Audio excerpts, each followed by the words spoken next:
بسم اللہ الرحمن الرحیم۔ ماہ رجب المرجب کا چاند نظر آ چکا ہے۔ ماہ رجب المرجب کی اپنی ایک فضیلت ہے، اس کے اندر روزوں کی اپنی ایک فضیلت ہے، اس کے اندر نوافل ادا کرنے کی ایک اپنی فضیلت ہے۔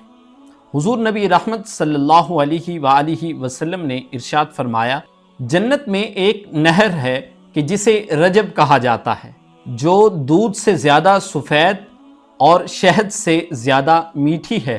تو جو کوئی ماہ رجب المرجب کا ایک روزہ رکھے گا، اللہ رب العزت اس نہر سے اسے سیراب فرمائے گا۔ اور ایک اور روایت کے اندر حضور نبی رحمت صلی اللہ علیہ وآلہ وسلم نے ارشاد فرمایا کہ جس نے ماہ رجب المرجب کا ایک روزہ رکھا تو وہ ایک سال کے روزوں کی طرح ہوگا، اور جس نے اس ماہ رجب المرجب میں 7 روزے رکھے تو اس پر جہنم کے 7 دروازے بند کر دیے جائیں گے، اور ساتھ ہی جنت کے 8 جو دروازے ہیں وہ اس شخص کے لیے کھول دیے جائیں گے۔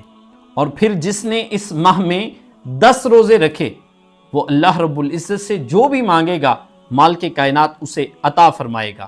اور جس نے اس ماہ کے 15 روزے رکھے تو آپ صلی اللہ علیہ وسلم کا ارشاد گرامی ہے کہ اللہ رب العزت اس کو آسمان سے ایک منادی ندا کرے گا کہ رب کائنات نے تیرے پچھلے سارے گناہوں کو معاف کر دیا ہے، بس اب نیک عمل شروع کر، اللہ رب العزت نے گزشتہ تیرے گناہوں کو معاف کر دیا ہے، جس قدر تو زیادہ نیکیاں کرے گا اسی قدر تمہیں زیادہ عطا کیا جائے گا۔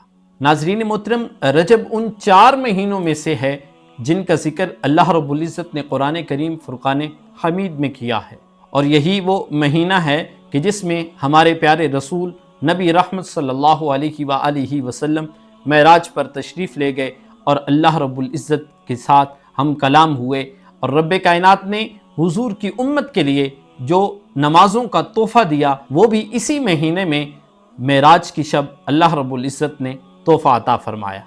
اب دیکھیں کہ ماہ رجب المرجب میں 3 حروف ہیں، جس میں را، جیم، با۔ اب دیکھیں کہ کتنا ایک پیارا خوبصورت سا یہ گلدستہ ہے رجب۔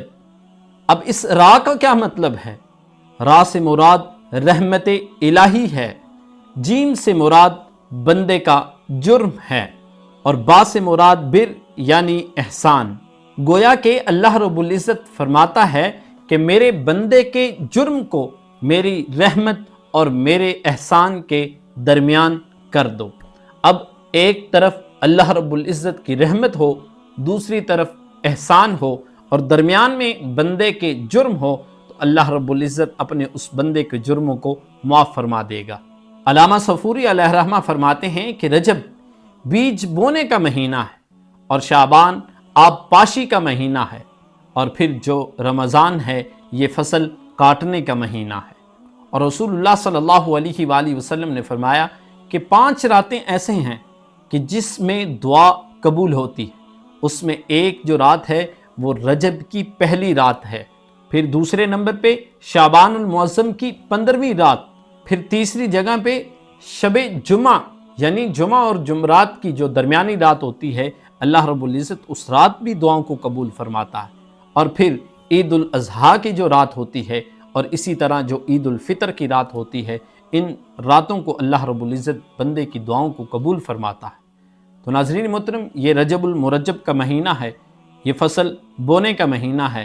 جس قدر زیادہ ہو سکے اپنی عبادات کے اندر، اپنے روزوں کے اندر، اپنے نوافل کے اندر جس قدر زیادتی ہو سکتی ہے وہ ضرور کیجیے۔ اللہ رب العزت آپ کا اور ہمارا حامی و ناصر ہو۔